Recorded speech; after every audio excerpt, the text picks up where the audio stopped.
All right, welcome to the deep dive. Today, we're going deep, really deep, into something I'm betting you've thought about a lot. Motivation. What gets us going? What truly drives us? And here's the twist. We're going to discover some surprising stuff, maybe even challenge some of those common ideas we have about what motivation actually is. Ready to explore? We're diving into some really compelling research from all sorts of fields. Buckle up. Because the old, straightforward explanation of motivation, it's not the whole story. Like those basic needs, hunger or thirst, those are strong motivators, sure. And then there's the whole reward and punishment thing, the carrot and the stick. But, well, the research you sent my way, it really makes you think twice. Okay, so let's just jump right in. Monkey business. First up, Harry Harlow. He did these fascinating experiments with monkeys. Now, picture this. You want a monkey to solve a puzzle, right? So naturally, you'd think offer a treat, a reward, right? Classic thinking. But Harlow, he went a different way. He presented these monkeys with these really intricate puzzles, things with latches and hooks, pins, the whole works. And get this, no rewards whatsoever. Now, what's wild is that these monkeys, they didn't just sit there staring. They got totally engrossed in those puzzles. They were manipulating the parts, taking them apart, figuring them out, all without any promise of a tasty reward. Harlow himself said solution did not lead to food, water, or sex gratification. You're kidding, no bananas, no nothing. So not about those primal urges then. So what was driving them? Exactly. It was like they were driven by pure curiosity, this intrinsic drive to just figure things out. And Harlow was blown away by how intensely they went at it. This wasn't just fleeting interest, they were persistent, really wanted to solve those puzzles. And for him, this was a huge clue, this drive, this intrinsic motivation.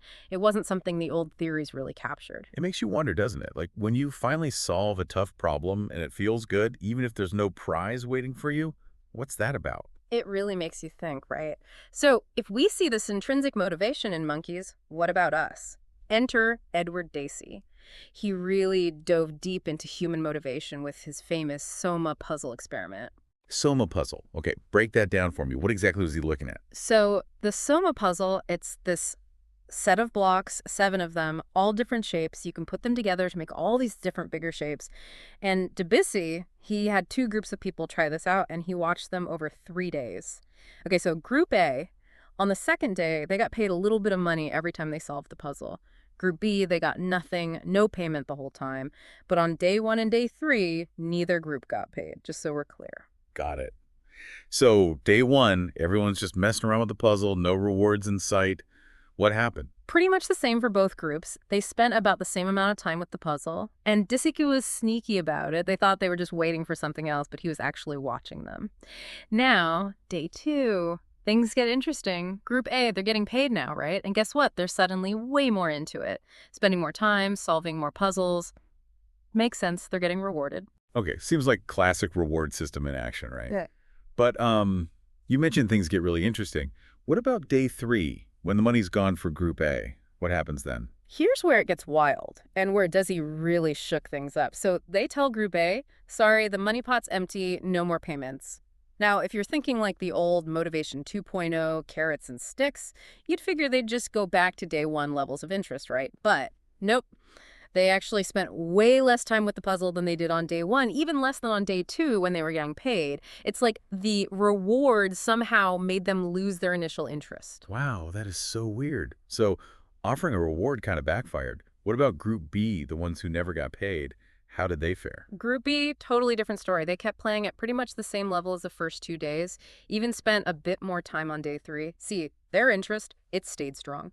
So Dacey, he came to this conclusion that really makes you think when money is used as an external reward for some activity, the subjects lose intrinsic interest for the activity. That kind of goes against everything we've been taught, right? Yeah, no kidding. Especially when you think about how much we use financial incentives everywhere, in our jobs, schools, everywhere. And Dacey, he even said this was a total shock back then. Nobody was expecting rewards would have a negative effect. It was like this huge shift in how we think about motivation. It really throws a wrench into the whole reward system, doesn't it? Which brings us to this idea you mentioned, Motivation 2.0. Could you lay that out for us a bit? Yeah, so think of Motivation 2.0 like the operating system we've been using for ages to, well, to understand and try to change what motivates people. It's all about those external rewards and punishments, the carrots and sticks. Do good, get a bonus, mess up, get penalized. That's Motivation 2.0 in a nutshell. But what we're seeing here, it suggests that this system Well, maybe or sometimes, but a lot of times it kind of misses the mark. Like, the world of work today, it's not that simple anymore, right? Exactly. And we've got a great example of that. Microsoft Encarta versus Wikipedia. So you've got Microsoft, this massive company, they're pouring money into creating an encyclopedia, hiring all these expert writers, editors, the whole shebang, Yeah. classic motivation 2.0, right? Pay the experts, manage everything tightly, and bam, sell the product. Makes sense, right? The old school playbook. Uh-huh. And then you've got Wikipedia doing things totally different. Wikipedia, it's built by volunteers, right? People Mhm. just contributing their knowledge, time, no one's getting paid for it. Now, if you're looking at this through the Motivation 2.0 lens, Encarta should have won, hands down. Experts, money, resources, the whole deal. Right. Logic says so. But that's not what happened, is it? Wikipedia blew up, became the go-to source for everyone, and Encarta, well, Microsoft had to shut it down. It really makes you think, what were those Wikipedia people driven by, if not money? Right, and that's the thing. It throws a big question mark on that whole reliance on extrinsic motivation. There's something else going on, some other drive. Which brings us to, you guessed it, Motivation 3.0. Okay, so if 2.0 is all about the carrot and the stick, what's the upgrade with 3.0? Think of it this way. Motivation 3.0, it's built around intrinsic motivation. It recognizes we're driven by stuff inside us too, not just those external forces. We crave autonomy, mastery, and purpose. It's wanting to direct our own lives, get better at stuff that matters to us, and feel like we're part of something bigger. Autonomy, mastery, purpose. That's pretty potent stuff. We definitely need to dig into each of those. Okay. But first, your research mentioned some other interesting quirks about rewards. The Sawyer effect? Have you heard of that one? Yes, the Sawyer effect. So it's this funny thing where sometimes offering a reward for something you already enjoy can make it feel like work. Remember Tom Sawyer? Oh, right, the fence painting story. I think he said, life to him seemed hollow, and existence but a burden. Bit dramatic, don't you think? Over a fence? Exactly. But then he turns it around, right? Makes it seem like this special privilege. His friends are practically bribing him to paint the fence for them. Turns work into play, taps into that intrinsic motivation. So the Sawyer effect is kind of the opposite. A reward comes in, and suddenly something fun becomes a chore. Like a motivation magic trick, but in reverse. And this kind of ties into the whole thing about hidden costs of rewards, Yeah. right? The unintended consequences. Yeah, right on. You know that study with the preschool kids and drawing? Lepper and Green did that one. So they had these preschoolers, divide them into 3 groups. One group, they're told they'll get a special certificate if they draw. Another group, they get the certificate too, but no one tells them about it beforehand. And then the third group, no certificate at all. So they're all drawing, some expecting a reward, some not. What happened? Couple weeks later, they check in on the kids during free play. The kids who got the surprise certificate or no certificate, they were still drawing away, same level of interest. But the kids who were expecting the reward, they weren't so into it anymore. Oh, wow. So knowing a reward was coming actually made them less interested in drawing itself. Exactly. It became more about the reward, less about the joy of drawing. And it wasn't just this one study. Deci, Ryan, and Kostner, they did a massive analysis, like a study of studies, and they found this pattern over and over. But we still see this reward system everywhere, don't we? It's everywhere, and we often don't think twice about it. And another thing, that idea that bigger rewards equal better performance, not always true. That study in India with the bonuses, remember that one? Oh, yeah. Remind me what happened there. They had people do a bunch of tasks, some requiring like real brain power, others more routine. And they offered different bonuses, small, medium, large. What they found was crazy. For most of the tasks, the ones that needed thinking and problem solving, the bigger the bonus, the worse people did. But for the really simple routine tasks, yeah, bigger reward meant better performance. Okay, so for straightforward tasks, the carrot still works. But for anything that requires thinking outside the box, it can backfire. Exactly. Like Amma Beal's research on creativity, she found that if-then rewards, the promise of a reward if you do X, they can really mess with creative tasks. These tasks need you to explore, experiment, think broadly. Rewards make you laser-focused, and that can stifle creativity. So rewards, they can be good for some things, bad for others. We're seeing a pattern here. What about, like, motivation to do good? Do rewards work there? I think that blood donation study was interesting. Oh yeah, the one in Sweden. They wanted to see if paying people a little would get more folks to donate blood. So one group, they get offered money. Another group, nothing. Guess what? The paid group, they actually donated less. Really? That's totally backwards. I know, right? It seems offering money kind of took away from the whole altruistic motivation, made it feel less about helping, more about, well, a business transaction. But there was a third group. They could donate the money to charity, and they donated at the same rate as the unpaid group. Interesting, right? It's like saying, yeah, money matters, but sometimes it's about something deeper, like wanting to do good. But, there's another side to this reward thing that's kind of worrisome, the Yeah. negative stuff. Yeah, sometimes when we're too fixated on the reward, things can go south. We've seen it with Sears, Enron, even Ford. Remember the Pinto? Oh, yeah, those weren't pretty. What happened there? It's like when the reward, the target, becomes everything, we can lose sight of the bigger picture. Sears, they had these sales quotas, and it led to overcharging customers. Enron, they were obsessed with growth, and it all came crashing down. And Ford, they were cutting costs, and it compromised safety with the Pinto. Scary stuff. And it's not just big companies. Even small things can backfire. The daycare center with the late pickup fine, remember that one? Oh, yeah, the one in Israel. They had a problem with parents being late, so they figured, slap on a fine, problem solved. Makes sense, right? Hit them where it hurts, the wallet.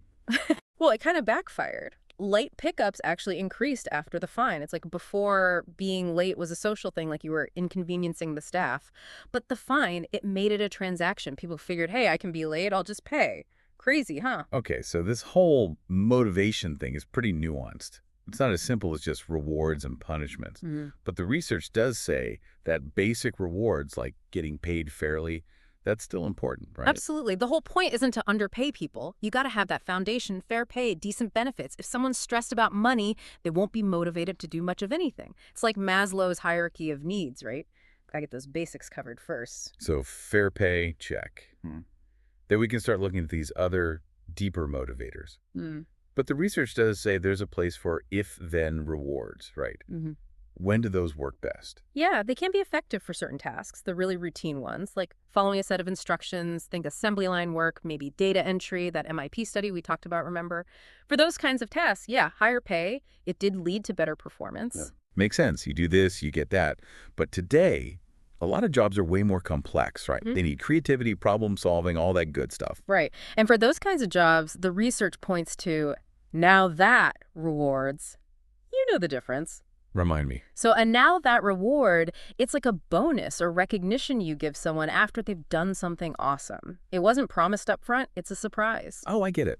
So it's not like they were working towards the reward. It's more like, hey, you did great. Here's a little something extra. Exactly. It feels more genuine, less transactional, and it doesn't mess with that intrinsic motivation. And, the research shows that non-tangible rewards like praise, positive feedback, those can be super effective too. So it's not always about the cash. Sometimes a pat on the back goes a long way. Which brings us to those two types of behavior, type X and type I. What's the deal with those? Right. So that old Motivation 2.0 system, with all the focus on external rewards, it often led to type X behavior, people driven by stuff like money, status, approval, external stuff. But Motivation 3.0, it's all about cultivating type I behavior. That's when you're driven by the joy of the work, the challenge, the purpose. So type X is all about the external payoff, and type I is about the internal reward. You got it. And today, a lot of work requires that type I motivation, that internal drive. Remember that experiment with ROWE, results-only work environment? Jeff Gunther tried that at his company. Oh, yeah? What happened there? He basically said, you guys can work wherever, whenever you want, just get the results. Total freedom and autonomy. And you know what? Productivity went up, stress went down. It was win-win. Pretty radical, right? So different from that old-school management style, all about control and compliance. It seems like that style is getting outdated. What do you think? It's definitely a mismatch for the way work is changing. Back in the day, it was mostly routine, manual labor. Now it's knowledge work. You need creativity. You need to think for yourself. The old command and control thing, it doesn't fly anymore. So let's unpack this autonomy thing. What does it really mean in practice? Autonomy, it's about having choices, having control over your work, your life. And it's not the same as being independent. You can be autonomous and still work with others. It's about having a say in what you do, when you do it, how you do it. And there are some companies doing cool things to promote autonomy, right? Like Atlassian with their FedEx days and Google with their famous 20% time. Yeah, those are great examples. Atlassian, their engineers get a whole day every quarter to work on whatever they want, as long as they can show something by the end of the day. That's where the FedEx thing comes in. It's like a mini hackathon, right? Exactly. And they've come up with some really innovative stuff that way. And Google, with the 20% time, their engineers can spend 1 day a week on their own passion projects. And look what came out of that. Gmail, Google News, all sorts of amazing things. It's giving people the space to explore, to be creative. It's Yeah. pretty amazing what can happen. And the research breaks down autonomy into those 4 T's, right? Right. Task, time, technique, and team. It's about giving people choices in all those areas. What they work on, when they work, how they work, and who they work with. Makes sense. Okay. Okay, so that's autonomy. Now let's talk about mastery. What's that all about? Mastery, it's that desire to get better at something that matters to you. It's about the joy of learning, of improving, of becoming really skilled. The old motivation 2.0, it's about just getting things done. But 3.0, it's about being engaged, because when you're engaged, you naturally want to get better. So it's not just about checking boxes. It's about being present, being Yeah. invested in the work. Exactly. And sadly, a lot of workers, they're not engaged. That Gallup research, remember? Yeah, that was pretty depressing. So many people just going through the motions. And it's a huge loss, both for the individual and the organization. But mastery, it's also closely tied to this idea of flow. You know, those times when you're completely absorbed in what you're doing. Csikszentmihalyi, he did a lot of work on that. Oh, yeah, flow. I've definitely experienced that. It's like you lose track of time. You're totally in the zone. Right. And get this, people report experiencing flow more at work than during leisure time, which is kind of surprising, right? Yeah, you'd think it'd be the other way around. But it shows that work can actually provide that structure, the challenges, the feedback that help us get into flow. It's not always a drag. That's a good point. And this whole mastery thing, it also has Yeah. to do with mindset, right? Like Carol Dweck's work on growth mindset. Definitely. So, a fixed mindset, you think your abilities are set in stone. Growth mindset, you believe you can develop and grow, get better with effort. Big difference, right? Huge. So fostering a growth mindset, that's key for mastery. And then there's Anders Ericsson. He did all that research on expert performance, right? Yeah. Deliberate practice and all that. Yeah, Erickson. He showed that expertise in any field, it takes years of focused, intentional practice. Pushing yourself beyond your comfort zone, getting feedback, refining your skills. It's not about talent alone, it's about the work you put in. He calls it the mundanity of excellence. It's a good reminder that greatness isn't just about being gifted. It's about the grind. Okay, so we've covered autonomy, mastery. What about purpose? What makes people feel like what they're doing matters? Purpose, it's that drive to contribute to something bigger than yourself. And, you know, as people get older, it becomes more important. The baby boomers, as they hit their 60s, they're really searching for purpose. Makes sense, right? Yeah, you start thinking about your legacy, what you want to leave behind. And we're seeing this shift in organizations, too. More and more companies are becoming purpose maximizers. They're not just about profit, they're about making a positive impact. It's like that saying, people don't buy what you do, they buy why you do it. Exactly. And it's not just talk. Even at Harvard Business School, after the 2008 financial crisis, students were really questioning the role of business in society. It's like they were saying, there's got to be more to this than just making money. Yeah, that whole greed is good thing, it doesn't cut it anymore.